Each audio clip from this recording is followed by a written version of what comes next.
চট্টগ্রাম বিশ্ববিদ্যালয় কেন্দ্রীয় ছাত্র সংসদ চাকসু নির্বাচনে বিজয়ী প্রতিনিধিদের শপথ গ্রহণ অনুষ্ঠিত হয়েছে। দুপুরে বিশ্ববিদ্যালয়ের সমাজবিজ্ঞান অনুষদের অডিটোরিয়ামে শপথ গ্রহণ অনুষ্ঠিত হয়।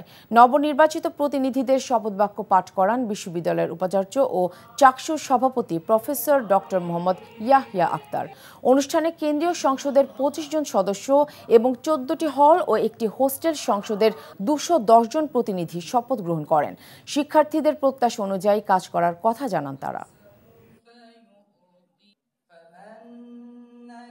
আমাদের শিক্ষার্থী ভাই বোনেরা যে প্রত্যাশা নিয়ে আমাদেরকে নির্বাচিত করেছেন, আমরা যেন আমাদের এই স্বল্প সময়ের মধ্যে তাদের প্রতি যে কৃত ওয়াদা, এই ওয়াদা আমরা যেন শতভাগ বাস্তবায়ন করতে পারি। খুব দ্রুত সময়ের মধ্যে আমরা হলগুলোতে এক্সটেনশন নির্মাণের মাধ্যমে আমরা তাৎক্ষণিকভাবে আমাদের কিছু ভাইকে আমরা আবাসনের ব্যবস্থা করতে চাই।